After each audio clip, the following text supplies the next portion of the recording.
Sometimes the places you least expect hold the most terrifying secrets.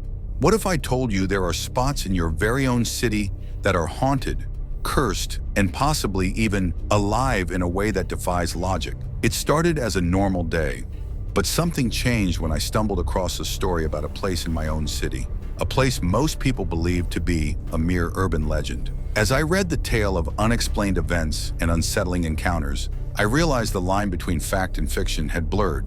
Maybe you know the place I'm talking about. Maybe it's not so far from where you live.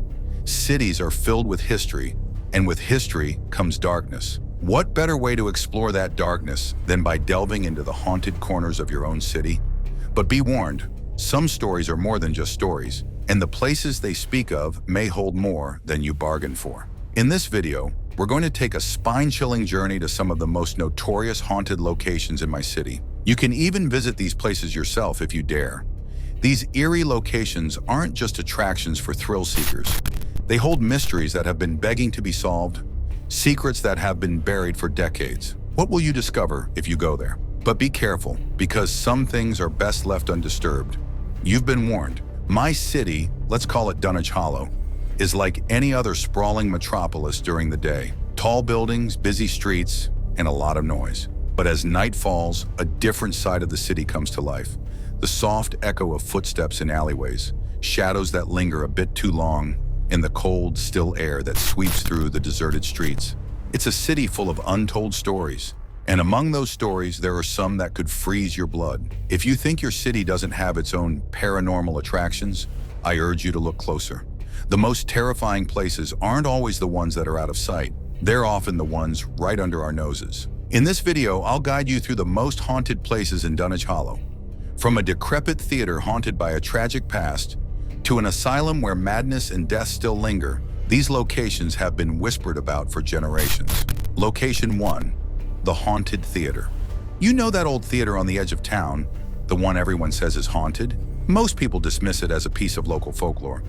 But what if I told you it was more than just that? Built in 1923, the Crescent Theater was once a vibrant hub for entertainment, hosting plays, operas, and lavish events.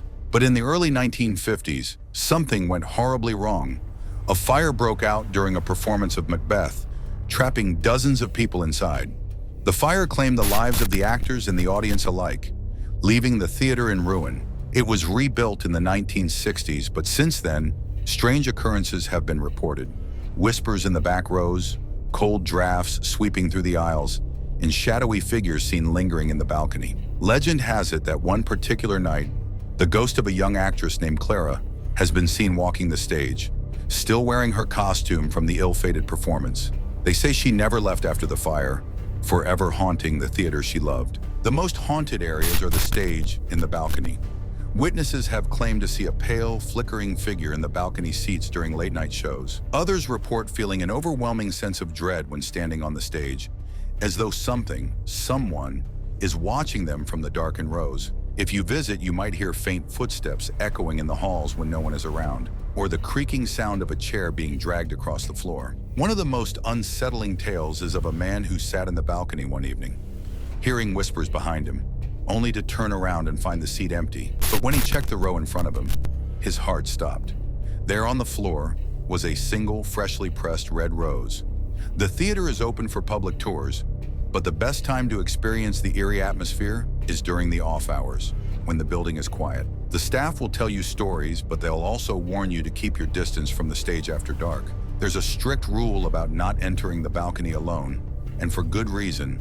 Some visitors claim to have been pushed by an unseen force when standing at the top of the stairs. But if you're brave enough, there's a small fee for a late-night ghost tour. Just be prepared for what you might find. Location 2.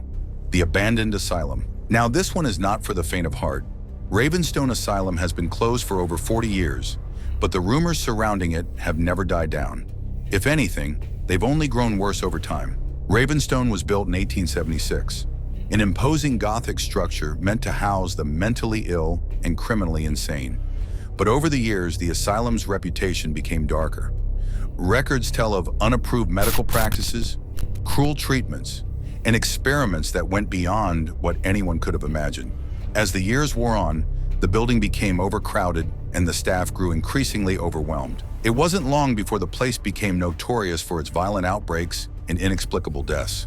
In 1982, the asylum was abruptly shut down after an incident where several patients were found dead under mysterious circumstances. No one was ever charged, but the building was abandoned almost overnight. Since then, it's been a hotbed for paranormal activity. Legend has it that the ghost of Dr. Xavier Blackwood, the former head physician, still roams the halls, conducting treatments on the unfortunate souls who wander too deep into the asylum. It's said that his patients' screams can still be heard late at night. Some believe that the souls of those tortured souls remain trapped within the asylum's walls, bound to the place where they were mistreated for so long. There are reports of ghostly figures darting across the halls, of cold spots and an oppressive, heavy atmosphere that seems to follow you wherever you go. Others claim to have seen figures in the windows, watching them from the inside. The most chilling story involves a group of urban explorers who entered the asylum, only to find a locked door leading to the basement. After hours of searching, they finally unlocked the door, but when they descended the stairs, the air became thick with the smell of decay. This location is not officially open to the public, and for good reason. There have been numerous reports of strange, unexplainable occurrences that have led to accidents. Visitors have been known to wander off and disappear, only to later find themselves near the entrance, confused and disoriented, as though the asylum's layout itself had changed. If you're set on visiting, I can't stress this enough. Bring a group, always go with others, and never go inside at night without proper equipment. You'll need a flashlight, and a camera is a good idea if you want proof. But be cautious. Something inside that place doesn't want to be discovered. So, there you have it. Two of the most terrifying locations you can visit in Dunwich Hollow. But I've only scratched the surface. What other places lie hidden in plain sight, waiting to be uncovered by the curious or the brave? Are you willing to uncover the secrets of these dark places, or will you let them remain just stories? If you've enjoyed this journey into the eerie, haunted places of my city, then you'll want to stick around for more terrifying tales. Head over to my next video where we explore even more haunted locations, places that have been abandoned for decades, yet continue to haunt the living. You never know what you'll find when you go looking for the unknown. Don't forget to like, share, and subscribe, and leave your own chilling stories in the comments below. Who knows? The next tale might just be yours. Stay curious, stay safe, and remember, some places are better left unexplored, better left